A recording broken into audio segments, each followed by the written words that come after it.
Well, good afternoon, everyone, and thank you so much for having me here today, and thank you as well to Mark. I'm delighted to be back at the Chamber of Commerce, and it is a pleasure to be here with so many forward-looking leaders. I have a note here to make space for further acknowledgements, but my goodness, I've got so many friends, and there are so many people in this room who are doing so much for the Alberta economy, for the country, for your local economy. So I just want to give a heartfelt thanks to all of you for doing that.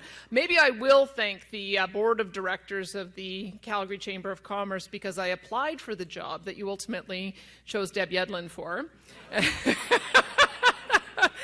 And, you know, it's okay. I got another job. Don't worry about me. But I think you made a tremendous choice with Deb Yedlin. I have known her for literally decades and admired her work when she was at the Calgary Herald as our lead energy writer, but then watched as she went on to the University of Calgary. And to have somebody here who can draw those two worlds together, especially as we're doing so much on innovation and technology, I do really want to congratulate the board of directors for making such a tremendous choice. So congratulations, Deb. And I should also tell you what I told Mark as well, because as you know, we've got a federal government who's a little bit hostile to our fertilizer industry these days, wanting them to arbitrarily reduce the amount of fertilizer use by 30%. I said, if he needs any help on that, I am more than happy to be up for that fight. So I'm glad to have you here today, because I think there's going to be a dual purpose that we have to assert in Alberta. Number one, that we are going to be leaders on providing energy security for the world, but we're also going to be leaders in providing food security for the world. I think we're making some progress there, and I'll tell you about that more in just a minute. But as business leaders and community members, you understand the fundamental truths about our economy, our place in Canada's prosperity, and the social networks that we need to provide. This is a great city, and it's one of the most powerful drivers of the Alberta economy. It accounts for about a third of the province's GDP. It's well on the way to becoming one of Canada's high-tech, financial, and energy hubs as more companies from around the world set up headquarters and branches here. People are voting with their feet too, moving here for good jobs, of course for beautiful mountain views, for affordable homes, and for a high quality of life. And Calgary will get the care, attention, and respect it deserves from our government so that it can continue to grow safely and efficiently. I want Calgary to succeed. It was my home for many years. I spent most of my life having been born and raised in Calgary, and I will always love Calgary because it has been such a big part of my life. My personal story started here, but for those of you who don't know me, I should just maybe give you a little bit more of my background, reintroduce myself, even though I have done so in speeches to the Chamber before. And then I'd also like to connect some of the things about our government's vision and our plans for the province and how crucial they are going to be for Calgarians. But first, what are some of the things that you need to know about me? Well, number one, much of my career has been dedicated to advancing and advocating the interests of entrepreneurs, of property owners, and businesses. I was delighted earlier to start with a roundtable discussion where we could talk about policy for the business community, which is one of my favorite things to do. I started off with business advocacy with the Canadian Property Rights Research Institute, and that experience let me learn about the issues facing both our landowners and food producers and how they intersect with the energy sector as well. I moved on to the Canadian Federation of Independent Business, and we did great collaborative work at that time with the chambers, and in particular the Calgary Chamber, for whom, as you know, I have great admiration. The CFIB has been a prominent voice for small business nationwide for the business community for more than 50 years. Working for them helped me to learn some really important lessons about what small business owners go through. And that was years before I became a business owner myself.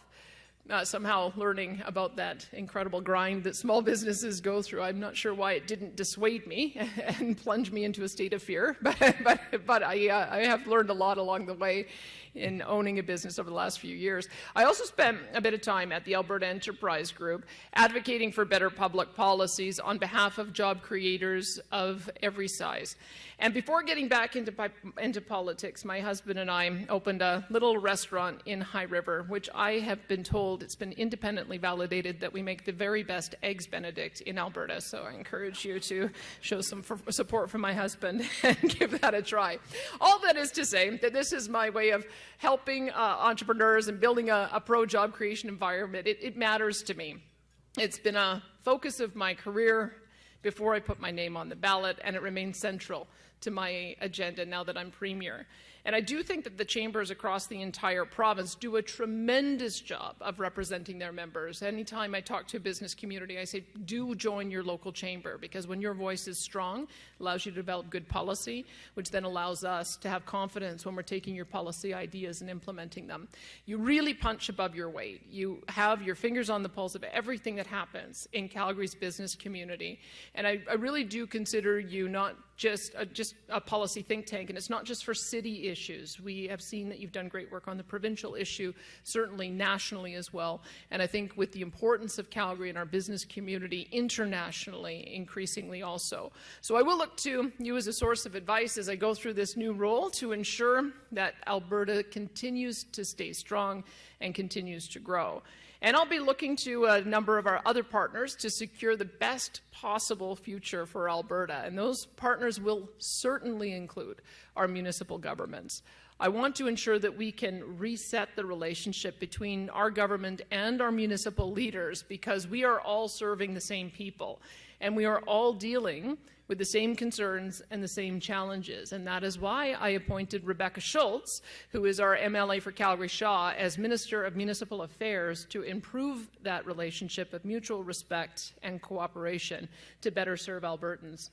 You know, I thought that the most important relationship she'd have in rebuilding would be with Mayor Jody Gondek here in Calgary, Mayor Amarjeet Sohi in Edmonton, but her first task was to speak to the Rural Municipalities Association. And I didn't know it was a hazing ritual to take them out until 2 o'clock in the morning at the Sherlock Holmes pub. But I can tell you they're absolutely in love with her too.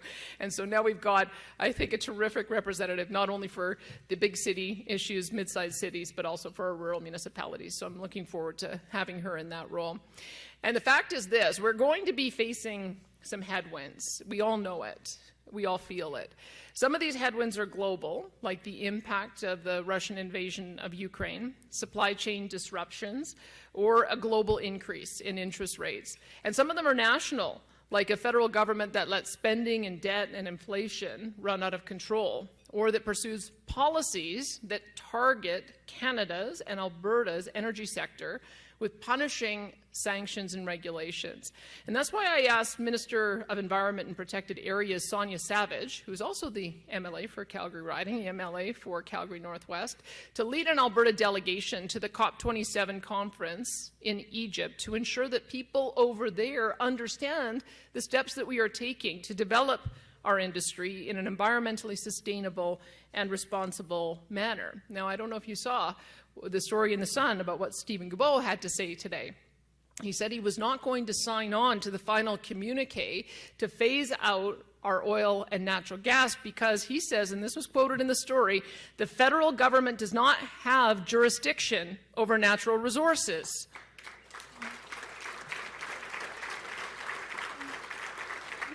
And he went on to say, and backing the language that was written in that communique would, it says it could risk a lawsuit from the provinces that Ottawa could not win.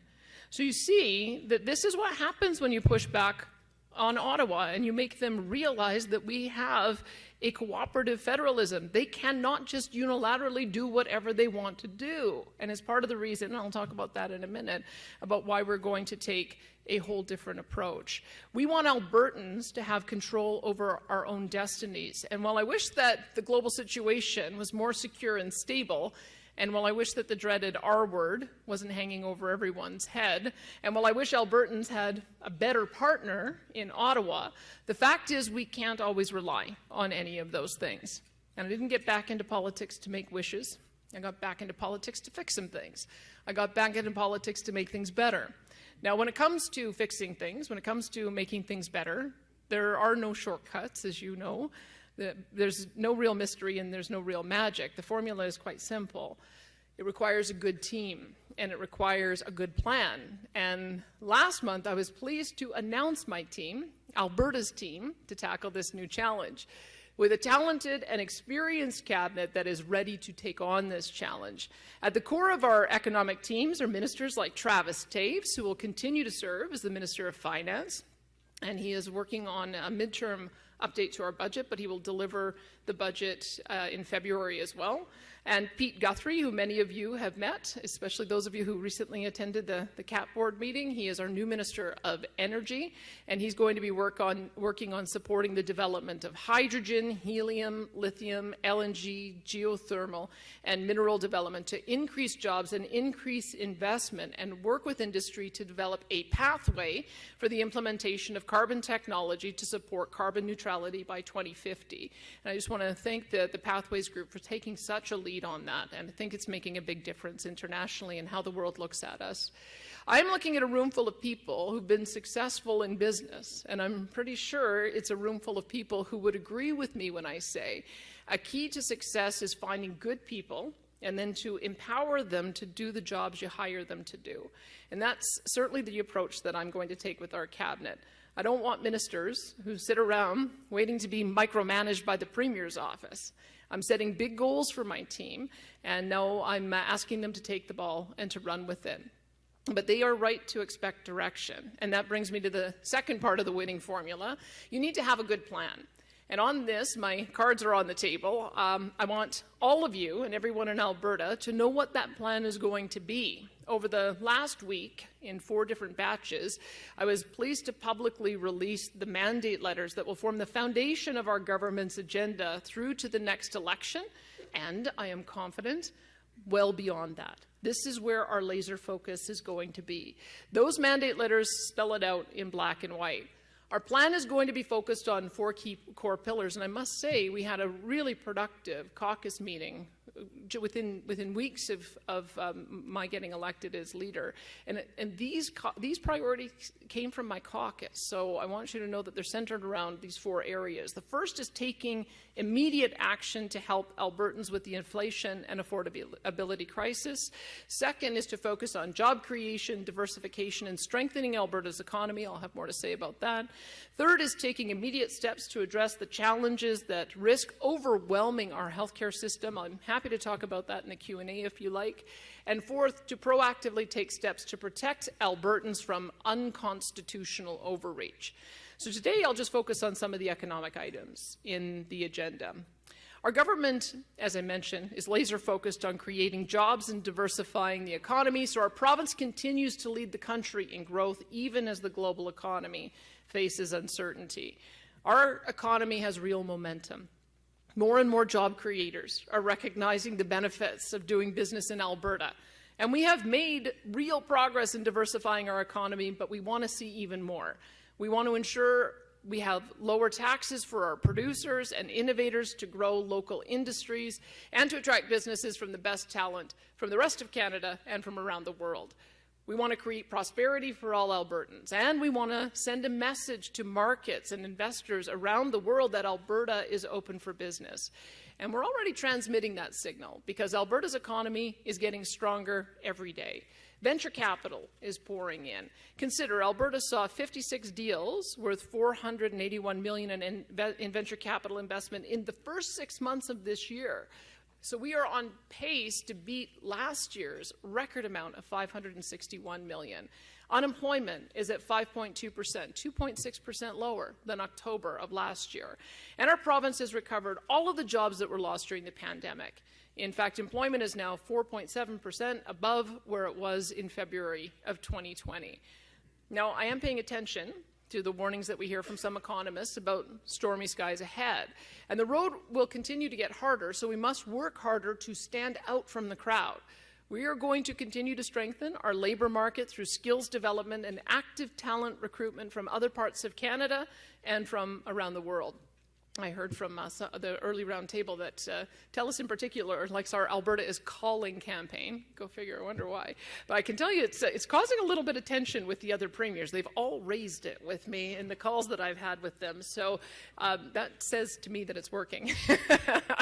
We are going to renew the Alberta Advantage and use a combination of lower taxes, affordable housing, and a highly skilled workforce to continue attracting investment in multiple sectors in order to diversify the Alberta economy. And we're going to make client service a core priority of economic development, whether it is concierge service to assist investors in navigating all the departments needed to gain approvals so that they can invest money here, or if it's working with our parliamentary secretary for small business, Martin Long, to develop a stakeholder outreach plan for small businesses across Alberta. I will mention that that is the number one thing that I heard is when I was with Alberta Enterprise Group is the length of time it takes to get approvals on projects. Having low taxes is wonderful, and yes, the corporate tax was appreciated, and we already saw the benefit of that. We now have more dollars being raised through the lower corporate tax than we did before when it was a higher rate. That's what was supposed to happen. But making some strides on reducing red tape is really important. And the number one thing Alberta can do as a government is to listen to business owners, our job creators, about what you need to run your businesses efficiently and to earn money. Now, my goal is going to be to align all levels of government in Alberta in a common approach to proposals for investment business development. We want to focus on an attitude of producing results instead of obsessing about processes. And we have tremendous opportunity to continue growing newer industries as one example that I've asked the Minister of Technology and Innovation, Nate Glubish, to work on to ensure the growth of the video game and digital media industries, to increase Alberta's market share in this fast-growing, multi-billion-dollar industry, as well as to lead the implementation of our government's technology and innovation strategy to ensure that Alberta is the destination of choice for innovators, entrepreneurs, and investors. And just so that you understand, it's a dual approach, not only reaching out to the world and attracting tech companies here, but also making sure that we are technologically advanced in our own delivery of government services, which I think will send a message to the world about investing and diversifying Alberta's economy. I would be remiss if I didn't mention as well some of the great work that's being done by ministers such as Mickey Amory. He's Minister of Children's Services and MLA for another Calgary riding, Calgary Cross. He's going to be reviewing the foster care system to make life easier for children in care and to make it easier for parents who adopt children. I should also say that I'm pleased to announce that we supported $187 million in support of homelessness, mental health, and addiction. Our most vulnerable populations need proper treatment, mental health supports, and safe housing. And I just should give a bit of a call out, because I always do to embarrass him, to my Chief of Staff, Marshall Smith. He was initially the Chief of Staff in mental health and addictions, and he gave me a little bit of a Facebook tour yesterday in stopping in Red Deer to one of the recovery communities that we're making and that he designed. He's a renowned expert in addictions treatment. And one of the things that I think he has been very insightful in is realizing that we need a treatment-first approach if we're going to be able to help people get their lives back on track. So we're going to be building these recovery communities all over the province. I think this first one is going to be up and running. I'll probably end up doing a ribbon cutting there sometime in December.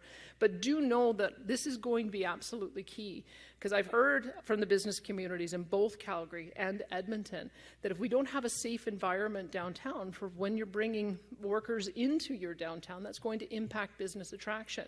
We also need a respectful environment for those who are struggling with the demon of addiction so that we can see them through back into independence. So this is going to be a new approach, and it's already working. I was at a mental health conference just after I got elected, and the approach that we are taking has reduced opioid deaths 51%. Year over year. We've reduced hospitalizations 33%. We've reduced the number of ambulance visits 39%. And we're going to continue doing it. And I just give a round of applause to Marshall Smith, because honestly, it's such an amazing path that he's pioneering for us. And we're also lucky to have leaders like Matt Jones. You're going to hear a lot from him. He's our Minister of Affordability and Utilities and MLA for another Calgary riding, Calgary Southeast. Mike Ellis is our Minister of Public Safety and MLA for Calgary West. We've got Nick Milliken, who's Minister of Mental Health and Addiction and MLA for Calgary Currie. We've got Jeremy Nixon, Minister of Seniors, Community and Social Services and MLA for Calgary Klein. We've also got Tyler Shandro. He continues on as Minister of Justice and MLA for Calgary Acadia. Jason Copping, Minister of Health. You're going to hear a lot from him too. He's also the MLA for Calgary Varsity. Rajan Sawhney is the Minister of Trade, Immigration and Multiculturalism and MLA for Calgary Northeast. Dimitrios Nicolaides is our Minister of Advanced Education and MLA for Calgary Bow. And Jason Luan, Minister of Culture and MLA for Calgary Foothills. And now I'm going to get in trouble from Amarjeet Sohi because we've got an awful lot of representation from Calgary. But you know what? They just have to elect more MLAs from Edmonton and we'll have more at the cabinet table. We are also committed to investing in infrastructure and supporting community projects that will make life better. And that includes for the people of Calgary. And our government will continue doing that. We will still move forward with the government's commitment to the first phase of the Green Line LRT expansion. This is Calgary's biggest transportation infrastructure project, and it will have a major impact on commute times, Calgarians' quality of life, and the city's job market. And we're focused on seeing the Green Line become operational and will maintain support for helping this project to build our communities. I've also sent a letter to Mayor Jyoti Gondek about the potential of expanding the C-Train to Calgary International Airport. We are also going to see the final stages of construction of the Calgary Ring Road through to completion. Over 90% of that project has been finished. Only 11 kilometers are left to go. And the west is going to be the last segment, which in the autumn of 2024 will be open, and Calgarians will finally get the ring road they have been waiting for, making trips safer and faster and providing a boost to businesses all across southern Alberta. Now, Deerfoot Trail. Because Deerfoot Trail is technically a provincial highway until that ring road is completed, but we can't hand it over to Calgary in the condition that it's in. Deerfoot Trail is Alberta's busiest road. It has about 180,000 vehicles on it per day, and as the city grows, traffic is going to grow with it, leading to longer travel times and delays for business. So I'd also like to announce today that the Government of Alberta is moving ahead with major improvements to Deerfoot Trail that will ease congestion for passengers and spur economic growth in the region. This investment will target key bottleneck areas between Glenmore Trail and Anderson Road, Bow Bottom Trail, where congestion is a problem. And those of you who listen to me on radio know that I would complain about that every single day. So now I'm in a position to do something about it. And hopefully we'll be able to solve that problem for all Calgarians who use it. We will solve this through improvements including multiple interchanges with extra lanes and 7 new bridges. The RFP has been issued, and I know that Devin Dreeshen, who is our Minister of Transportation and Economic Corridors, is hoping that the contract will be in place and work underway next spring. And when it's completed, Calgarians and businesses using the Deerfoot will end up with safer travel and commutes that will be shortened between 15 and 20%. These significant projects will have real impacts on the lives of Calgarians and their families. They will shave time for workers getting to and from shifts so that they can spend more time with friends and loved ones. They will ensure that parents can more easily get to their children's soccer games after school, and they will ensure that, heaven forbid, ambulances can get patients to hospitals faster for life-saving treatment. So these are early days, and I'll have much more to announce in the weeks and the months to come. Our goal is to diversify and strengthen Alberta's economy, ensure Albertans have assistance in paying their bills, and ensure our world-class frontline healthcare workers have the support that they need so that Albertans have the best healthcare that is there for them when they need it. And I can't promise that any of this is going to be easy, but I can promise that our government will fight for every inch and never, ever give up. Despite any obstacles and obstructionism that Alberta may face, I believe that we can win this. And no matter what the challenge is, we will always govern with the core values that make our province so great: freedom, family, community, and free enterprise. We will celebrate our job creators and our wealth creators because we know that when you do well, our communities do well too. We will support families. We will do everything possible to give Calgarians and Albertans the kind of future that they deserve. We will make this city and this province better than ever for families, entrepreneurs, and workers. And we will dare to dream big. The right ingredients are in place. Great people, rich resources, and an outward-looking, hard-working entrepreneurial culture. Alberta's time is now, and we are going to make the most of it.